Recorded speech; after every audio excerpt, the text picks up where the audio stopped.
Hello, hello. Hello, hello, Mr. DS1. How are you today? Vivid MC. What the fuck is up, buddy? How are you, man? How you doing? Good, man. Good. How are you? I'm doing well, thank you. I want to say thanks a lot for taking the time. For those that are listening, it is a midday interview. Mr. DS1 is a very busy man, so I thank you for taking the time to do this. Yeah, no problem, my friend. No problem. I'm going to jump right into this because I know you're a busy man. Let's start off with a very important question, which is, who is your favorite pop group? Backstreet Boys, New Kids, Spice Girls, The Monkees? Spice Girls, definitely. Do you have a favorite Spice Girl? Uh, well, yeah, my favorite Spice Girl at the time was probably Baby Spice. I like that Slutty Spice who was at Ginger. But, yeah, I gotta throw it down for Baby Spice, I guess. I think she's put on a lot of weight, though. She's also got like meningitis or something. I'm Oh, pretty. really? Yeah, I'm You pretty. see, I'm totally not up on the facts here. But yeah, as it were, 15 years ago, Baby Spice for sure. And you know what? That you know, Facebook reminds us how old we are. That video just came up showing us things that happened 15 years ago, Oh Jesus, yeah. and that Fuck, one I man. think was one of them. And I'm like, shit, I remember seeing that in the theaters twice.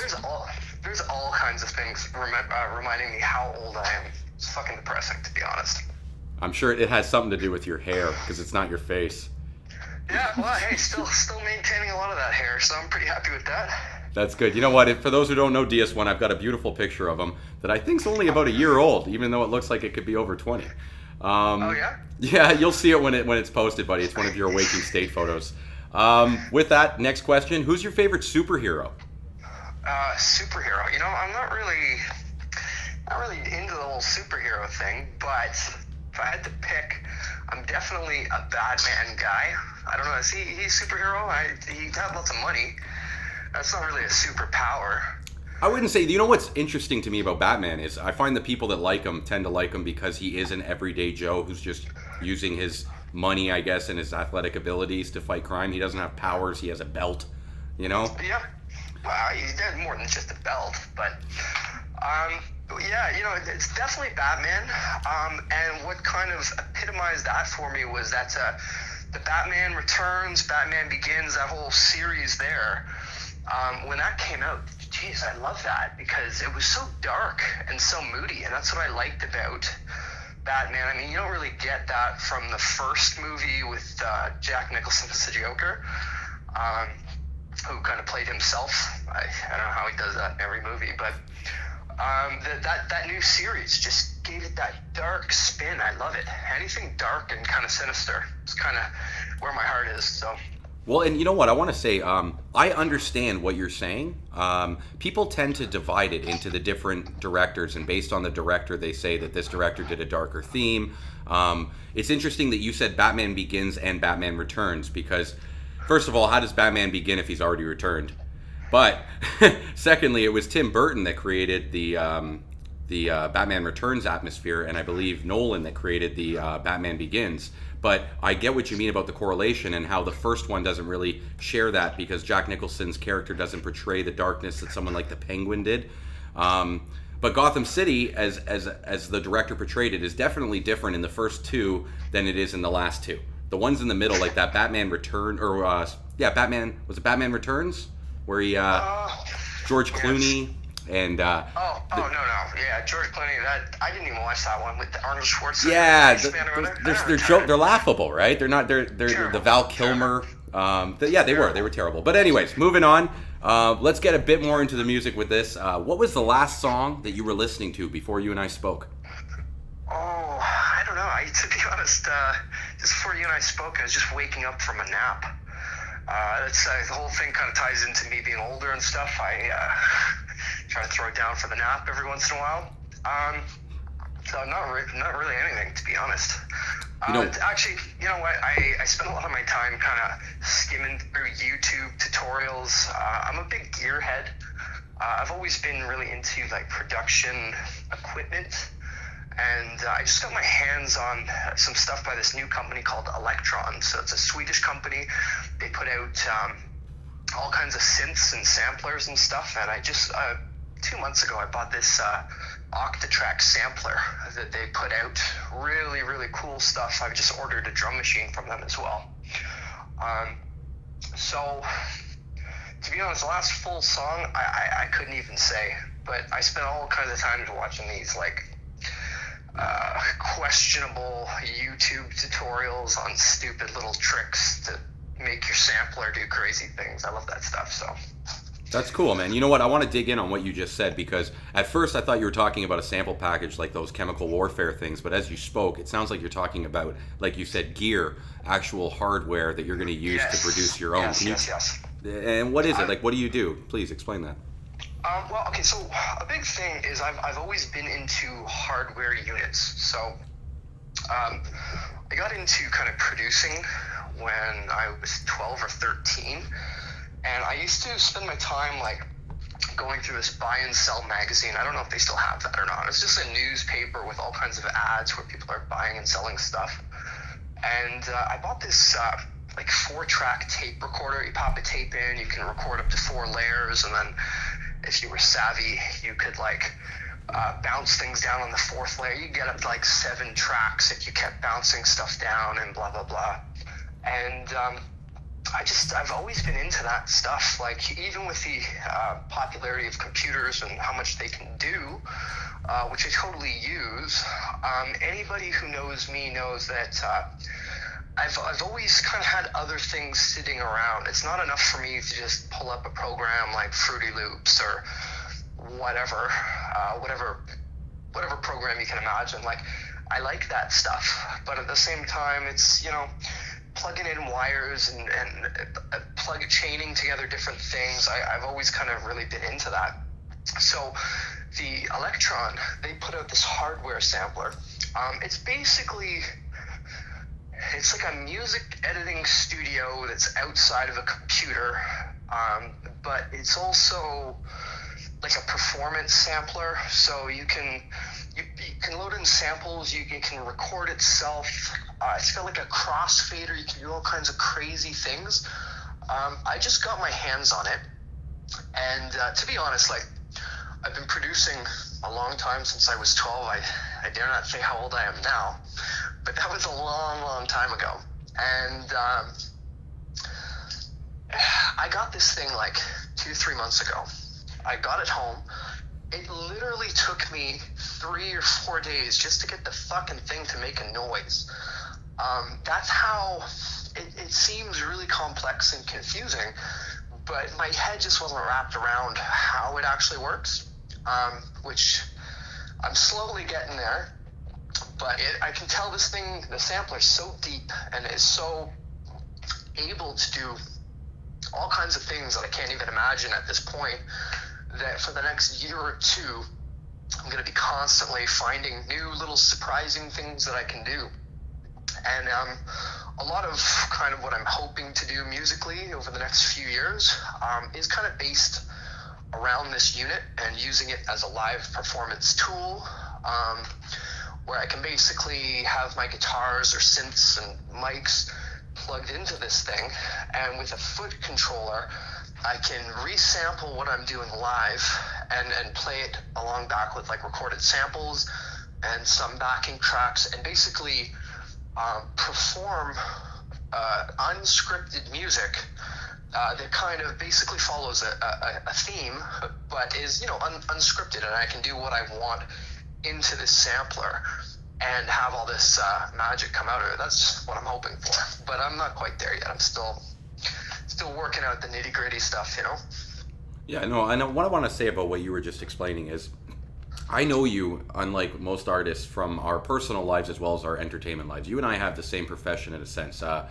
Without getting deep into our careers, DJ DS1 and I both work in the electrical industry. And as a result of your background in understanding electrical fundamentals, I think that gives you a leg up on a lot of producers in that you're willing to experiment in areas that other people are looking for the synthetic sound to already have been created for them. And I don't say that people are any less for doing that, but it's interesting to listen to you explain your process. But I want you to know that your ability comes from a place that a lot of people don't have on an electrical knowledge. The willingness to, like you say, plug in different wires and try different sounds, and the trial and error process, and then go live with something that is, maybe pre-recorded, but you don't know what you're going to be hitting and when. Like that is. Yeah. Sorry, go ahead. Yeah, no, I'm just agreeing with you, and I mean that's part of it. But another part of it is that even with the knowledge of, oh, I'm gonna plug this into that and this and that, there's a lot of time that gets spent saying like, why the fuck is this not working? Like, this should work and it doesn't. And I don't know, apparently I like that kind of punishment because I've got a whole studio and stuff that, it works, but it takes some thought to figure out how everything's interacting together. And that's kind of the same issue with the sampler that I was talking about, is that, the things like, you could have a setting on one thing that's triggering all these problems on another channel. So problem solving is kind of one of my better abilities. So along with that knowledge and the fact that, okay, well, maybe I'm predisposed to being okay at plugging things in and understanding signal flow and blah, blah, blah. At the same time, like, a lot of it's trial and error, and a lot of it is just, remembering that, okay, well, this didn't work for me, or this is kind of cool. I can spend a few hours hooked in this way and see what happens, Totally. Yeah. Okay, with that, I want to jump into basically your upbringing in our industry. Like, do you remember your first rave experience and what it was like? I do. I can't remember what the rave was called. It actually came up in a conversation 3 months ago. I already forget again. But it was 1998, and I went to this rave. It started with an R. I don't know. It was in late, like, November 1998. And I went to this rave with a buddy from school, Matthew Wynn, who I think you might know, actually. I could be mistaken. But we went there, and we went to this party, and I ended up meeting Jesse Brown, who is now infamous from Destiny. Infamous? I'll just give him famous. Come on, let's not shit on Jesse. Let's just say he's famous. No, I'm not shitting on Jesse. That was a sincere praise that I was trying to give out there. Okay. But yeah, so I ended up meeting him at the first part. He was a friend of a friend or whatever. And yeah, it was just this kind of runaway experience that, it started one place, it ended another place, and from there, it was just years and years of just like spending any time I could going out, doing these crazy things, going to these crazy shows, and just trying to understand what's happening around me. Like, the first few parties, like, I had already kind of started DJing a little bit. I had some shitty turntables at home or whatever. But still, you show up there and you're listening to this just onslaught of music, and you don't know what's going on, So even it's different now. Like, you probably agree that, when you go to a drum and bass party now, even if you're not paying attention, when new music is coming in, you kind of have an idea of the flow and what's happening. But none of that basic knowledge was there when I first went. It was just this like 8-10 hours of madness, and you don't know where anything's coming from, That was my first party experience, and like I said, that just started a whole onslaught of me basically spending as much time as I could going to these events and just enjoying the music, to be honest. Well, you know what? You kind of answered my next question, which was when did you begin spinning? So let me jump into the next one, which is when did you begin producing? Okay. Well, sorry, Ken. Let me sidetrack, because I know you already said that you started at the age of 12, but I want to get you into the drum and bass era. When did you start making drum and bass music? Okay, so I believe I was. You know what? It's weird because when I was 16. Okay, 15 to 16. So I'd already been playing with 4-track recorders, and I sold my 4-track, and I bought this like 8-track tape machine, reel to reel, with a mixing board. That was me at like 14 and 15. When I was 15, I was still in high school, obviously, and I made this like 10 or 11 track record, which is terrible. But it was this like just conglomeration of weird electronic music and acoustic guitar bits and little bits of me plugging in distortion pedals and this and that. I still have it, just kicking around somewhere.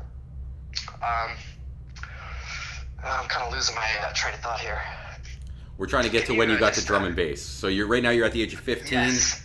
Keep going. That's right. Okay, so so on that record, okay, there was easily 2 drum and bass tracks. Fast jungle beats. I mean, they weren't what you would typically consider drum and bass now, but that was well before I was raving. So I must have had some kind of exposure to it. I bought this Square Pusher CD.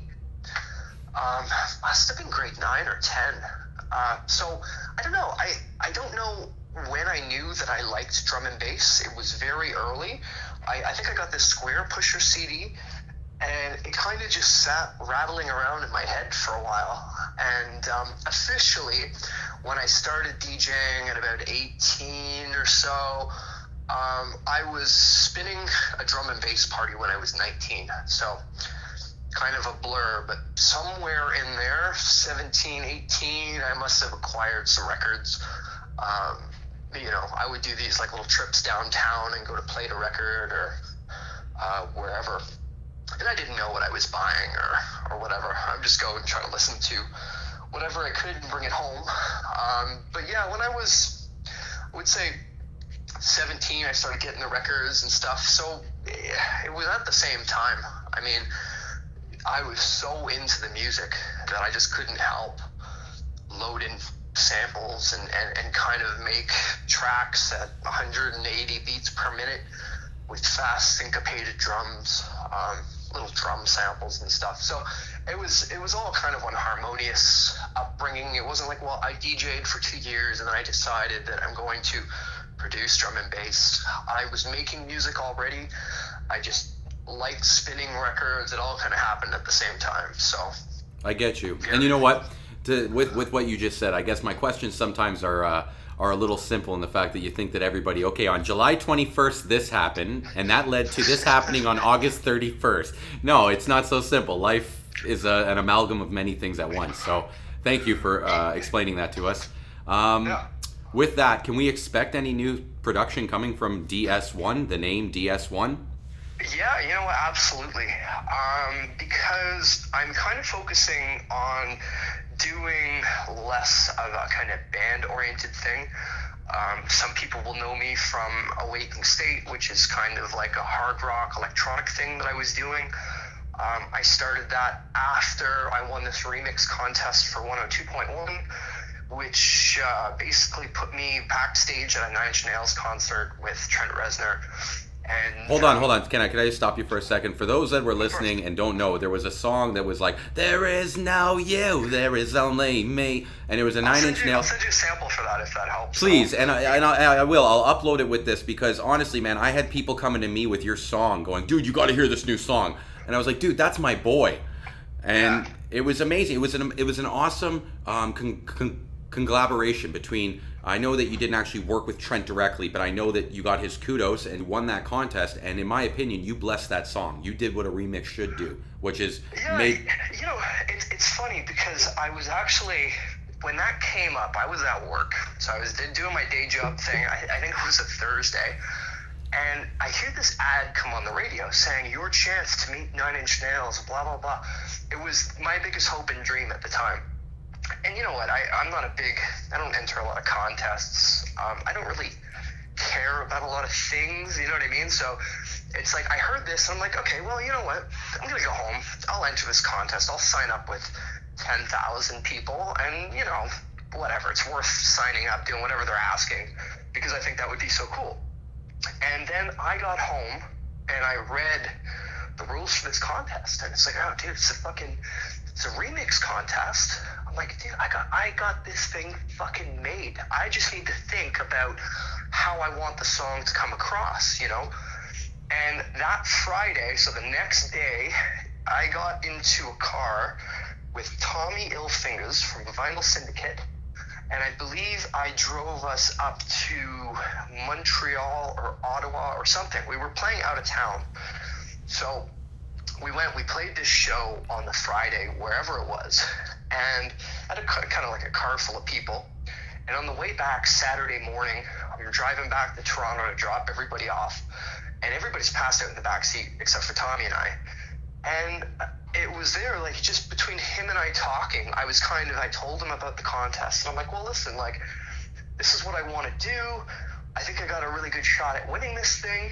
You know, I just need to think about how the tune's going to come off. So there was things I knew that I didn't want to do. Like, for example, the song was to be judged on the radio. So it made no sense for me to put in a 3 or 4 minute kind of epic intro and blah, blah, blah, which I love to do. But that's not going to do anything to help me. That's not going to help me win the contest, because they need to be able to play this song and within 40 seconds or 50 seconds hear some music that, you know, people can get into. Because as you know about pop or mainstream radio, like, there's not a lot of 3 or 4 minute intros and this and that. Like, it's got to be a quick, succinct kind of song. Through those talks, I also realized that, okay, like, it needs to sound enough like the song that people obviously know what it is, but it needs to, you know, also have its own flavor, of course, that goes without saying.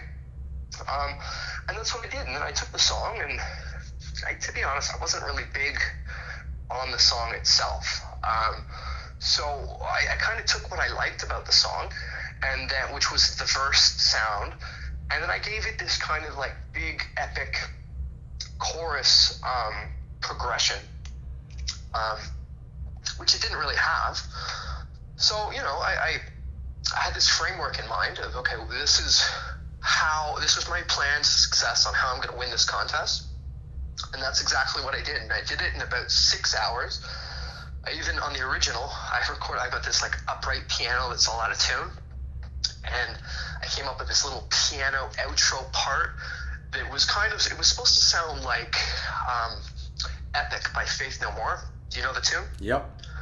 Okay, so that tune, which I still love, it's got this kind of neoclassical outro that creeps in, and then the end of the tune is this like just this wash of this kind of piano part, which I always loved, and I was just teaching myself how to learn piano. So, you know, I kind of did the same thing on the track. I did another mix of it it ended up being like MIDI piano, but the original was just a mic in front of the shitty upright piano, had this really clinky sound. But that was it. I mean, I had this framework, you know, I thought about what I wanted to do, and then I did it. And I did it in about 6 hours. And a month and a half later, I was congratulated to be the winner. And it played on 102.1 like a few times a day. They played it live from the Kingdom in Burlington every weekend for like 2.5 months. The 6 hours of work that I put into this thing paid off so big in terms of like the exposure of like how many people were able to hear it for the work that I put in. If you look at that ratio, it's just unbelievable. So that was kind of when I got the inkling to kind of like do more than just spin drum and bass and make these drum and bass mixtapes, which, you know, I love to do. I love mixing records. I love making my own tunes, but I just felt like there was a limited amount of people that would give a shit. So, you know, I kind of opened myself up to other things at that time. Yeah, man, and there's nothing wrong with that. Like, you're still a junglist at heart, and we love you, and you love us, and if you're going to go out and make more monetary success because the capacity is larger, that's totally understandable. Monetary, I wouldn't use that term exactly. Like, nobody's getting rich over here making music. Well, hold on, Ken. Can you tell me what it was like, the experience after you had won? Can you tell me, did you get to meet Trent Reznor? Did it fulfill any of your other expectations? Yeah, well, you know, it was a weird thing, actually, because when I won, I had all these people congratulating me and telling me how proud they were and trying to get me to take them to meet Trent as well, obviously. And when I won, I had about a month before the actual concert.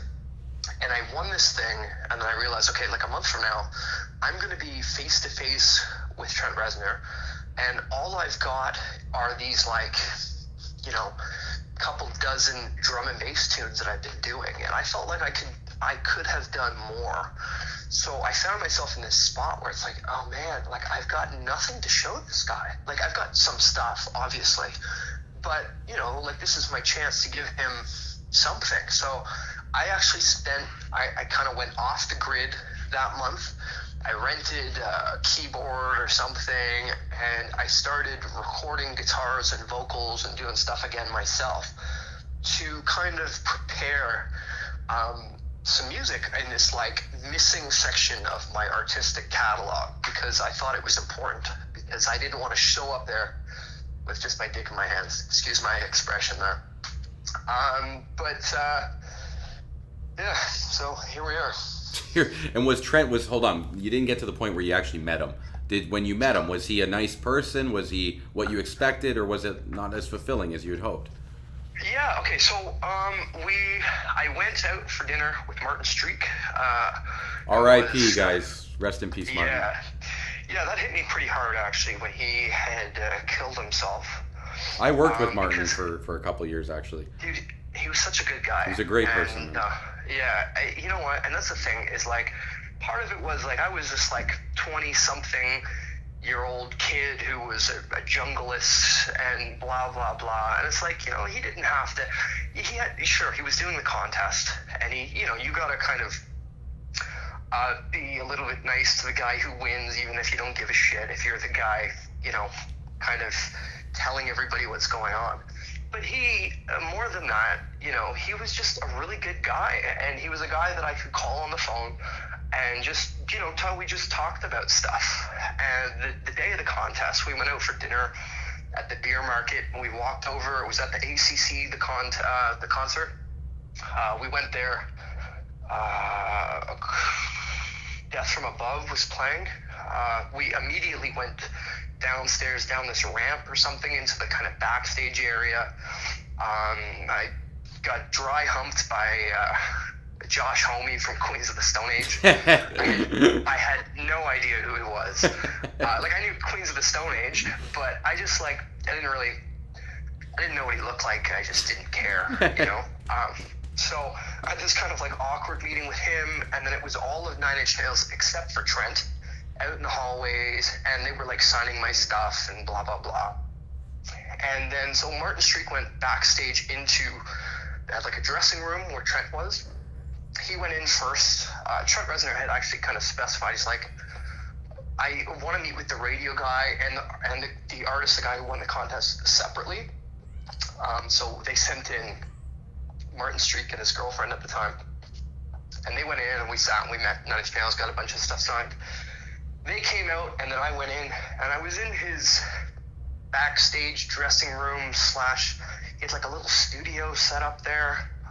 He was very, very nice, like, you know, very quiet kind of, you know, he wasn't a big animated spitting blood kind of guy. He was just like a quiet guy. He had like a security guard there that he would just kind of get to do things for him. And we talked about the CD. I put it in this like really nice CD thing. I got a guy I knew, Travis, to print out these like CD cases, so that when I handed him the CD, it was in this like awesome thing. He said my CD looks better than his stuff, which was, if you collect anything Nine Inch Nails, you know that everything's got this like awesome kind of look to it. So for him to say that was huge. And then, you know, he's like, well, what do you want to talk about?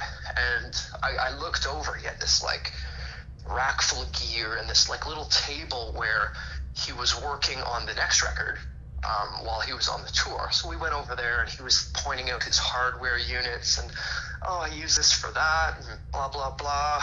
And then I said, oh, what's this thing? I pointed at an Empirical Labs distressor, because he had a couple of them. And he's like, oh, well, that's a distressor. It's kind of, it's a compressor plus it does kind of like distortion effects and this and that. And I remember saying to him, like, so what do you use that on? He goes, I put that on everything. And it took me, those things are so expensive. They're like $1,900. It took me 3 or 4 years, 5 years probably, to maybe even more, to actually like drop the money on one. I used one a bunch on my last record, and then just recently I was concerned because I had it sitting there. It's like, well, I love this thing, but I don't get to use it a lot because it's just one single mono channel. So if you want stereo, you've got to have 2 of these units. So I'm like, well, I'm either going to buy another unit so I can use this again, or I need to sell it and just get rid of it. And literally 2 days later, Universal Audio, they put out a plug-in for it. I'm already a Universal Audio guy, so I use these UAD2 plugins. And so it was a no-brainer. As soon as I saw that thing come out, I'm like, perfect. I'm able to now sell the distressor, and I will take that money and I will take it and I will buy the plugins, which are arguably just as good. You could argue that. So anyways, I'm getting kind of a little off topic here, but the whole experience was great. I mean, he was a really nice guy. I got 10 minutes back there with him. You know, he asked me a bunch of stuff about me and about what I was doing and what did I want to talk about and this and that.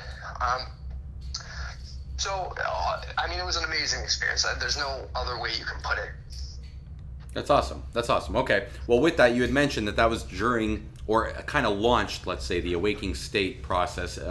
You had said earlier that you're kind of shifting back to the DS1, but let me ask you, is there anything that we can expect from Awakening State in the next coming year? Yeah. So, yes. Now, the last thing I did, and people, I'm going to tell you this story, and people aren't really going to understand it. Fucking artists, I tell you, but this is a true story. So, I've done another record that nobody's heard. I did it a couple years ago. I had Sylvia Massey, who is a producer. She did like the first 2 Tool records, System of a Down, that big record that everybody loves. She is a huge name in recording.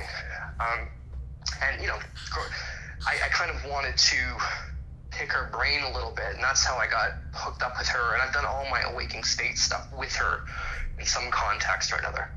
And I did this record, and it's 10 tracks.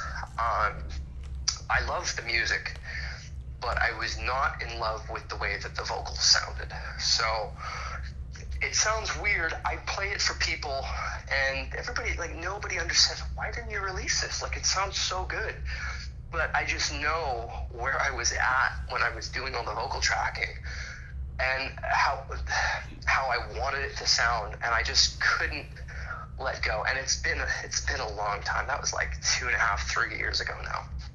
So I've been sitting on this thing for a while. But I'm also kind of firing everything back up again. So my plan is to finish the vocals on this thing, get them to a place where it's something that I can be proud of, okay? It's not, you know, I'm not trying to release this thing to make a bunch of money. The whole point of this album was that I was in a place where I needed to do something with my life besides internalize all these things that are going on in my head.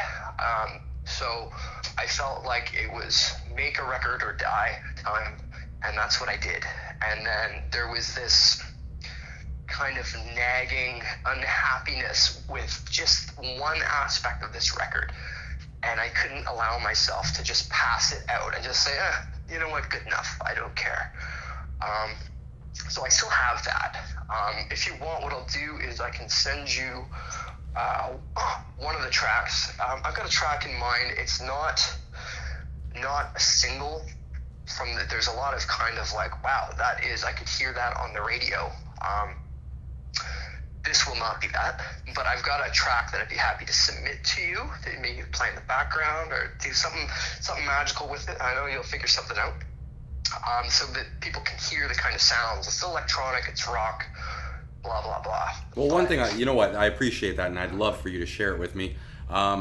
from back in the day when I used to deal with guys like yourself while making CDs, I was somewhat glad that I had the ability to pluck your music away from you, because producers, team, especially yourself, bud, you guys are your toughest critics, and Oh, for sure, it's 100%. at times it is somewhat counterintuitive that we let you guys decide what music we're gonna hear and not. If anything, that's why I'm somewhat glad that you guys have other people that work with you that go, nah, I'm releasing this, and you're like, no, but I don't want it, but it's out. And then like 20 Yeah. years later, you're still going, I wish they didn't release that, but like millions of people are loving it. And Yeah, I agree. I agree. I agree with all of that. Did I do it the right way? Absolutely not. But that's a lot of my process, is just like doing things wrong and adjusting. So, I get you. Okay, with that, I've got two more questions, and then I'll let you go. sure, buddy. What are the biggest? Okay, here, I think you can fall into the same boat as me in that we kind of left the scene somewhat, in that our focuses in different aspects, our priorities have changed over the years. However, I'm sure you still have somewhat of a perspective of today's scene. So with that, what is the biggest difference you've noticed in today's drum and bass culture versus the one that you first entered into? To be honest, I don't really know a lot about today's drum and bass culture and what that question or what that comment entails. I know that, like all things that I do, I tend to throw myself head first into these situations, and I go full steam at it, and then I get bored and I switch it up. And so that encapsulates a lot of the experiences in my life, whether it be producing drum and bass. When I did, it was, a few years, it's all I did. DJing drum and bass, it was the same thing. Starting to go to parties, with everything, that is the one theme that's kind of the way that I am. So I don't really know how that translates into today's scene or how things are, because it's been a long time. To be honest, that's one of the things that's on my list of things to do this year, is kind of get out a little bit more and go see what's happening. I know what I loved about before was just the kind of like crazy uncertainty of going to these events. You don't know what you're going to hear. You don't know who you're going to bump into. That kind of mystery was a lot of what I liked about it. But again, I don't really know how that translates to today. And I can empathize on a deep level with you, buddy. I've been saying to my listeners, like, people have been complimenting me for doing what I'm doing, and I'm saying, well, please recommend people to talk to, because I only know who I know, which are guys that are somewhat removed from the scene, and I'd love to talk to the next generation of entertainers. With that, last question. If you could find 5 items to put into a vault that would encapsulate our rave culture, so not necessarily just jungle drum and bass, but the entire rave community, what would the 5 items be? 5 items? What kind of question is that? It's the kind that I don't let you read before I ask it. Yeah, no, I can see that. 5 items, that's weird. What a strange thing to ask somebody.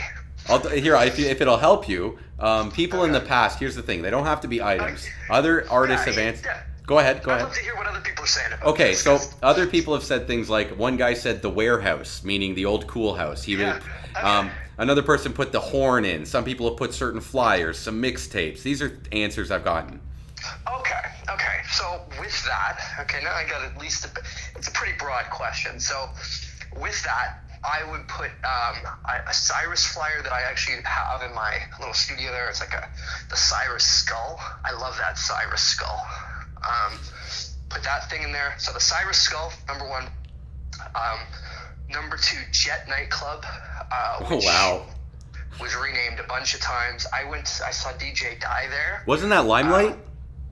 No, it was. What was Jet? Jet nightclub. It was along Adelaide somewhere. It turned into something else. Was it the Bauhaus? No. I honestly, I don't know. Waterfalls? I remember Jet. I do. I remember going to Jet nightclub. But I forget what it became. Okay, but go on. Okay. That was like 99, 2000, and then it was gone. Yeah. But I went to an Empire Productions event. He brought DJ Die down there. I loved it. That club, the whole everything, loved it. Nice.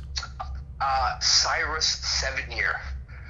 that I got to put that into the little into If the I could vault say, here. 6 year was my first jungle drum and bass party, so 7 year I'm guessing was in 2000. Which one was 6 year? 6 year Maybe was I'm with wrong. Daft Punk, and it had DJ Hype and GQ. That was the one. Okay, So Cyber that's 6 6 year, yeah. I was Okay, at that, man, at the yes. Parliament. Yes, That was my first jungle party. I remember being at that party, and DJ Hype had just finished. Sniper was going on, and I was right up there by these fucking bass bins. And it was just Sniper playing the dub plate special remix. That's gonna be my item number 3 or 4, whatever we're up here. I'm not Dub really plate keeping count. special, okay. Dub plate pressure remix. Sniper. Okay. Sniper is a fucking bad man. I should send him a message, actually, see how he's doing. Tell me if he gets back to you, because I've been trying to get Sniper to do my show, and I can't get Chris to respond to my messages. And that's right, Chris, I'm calling you out. Respond to your messages, man. Ooh. Yeah, you know what?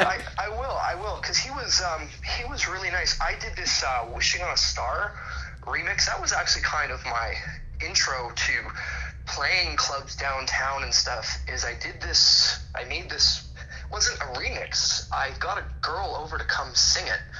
And I made this tune, and it was Wishing on a Star. And you know what? I'm going to make that my last item. The Wishing on a Star, who did that? Who did the fucking remix? It's this tiny little 45 record. I got it I know the downstairs. record, I play it every dude. once I in a know while. I know what you're talking about. Yeah. It's that morning kind of like 5 a.m. drum and bass song, big round kind of 808 or 909 bass sounds, and the fast kind of cut up amens with that beautiful voice. Yeah, so I guess that's all my items. All right. Yes. And I will talk to Chris. I'll send him a message and see how he's doing.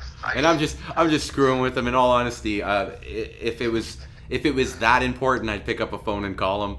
I've said I'm sure. he's a great guy. The thing is like that's how it is with social media platforms. Like, to be honest, I'm the same way. It's not that I don't like talking to people. It's just I don't care to always chime in on these conversations, and it's tough to keep track. You got all these different ways people can contact you, and Well, if I could hold on, Ken. Sorry to cut you off, but if I could say something, Sure. that is, I really, really appreciate you doing this, because I know that you aren't one to express yourself the way you have in the last 30 minutes with the public. And I know you did this for the friendship that you have with me.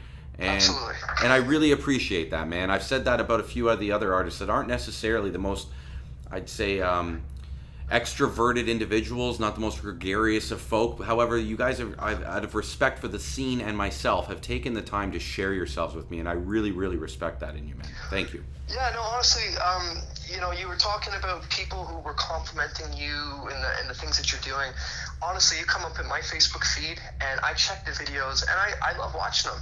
You've got a smart, educated, conversational kind of thing happening, which I find very interesting. And I was one of those people that complimented you on it. I love what you're doing. I probably don't hear all of them, but I do hear a good chunk of them.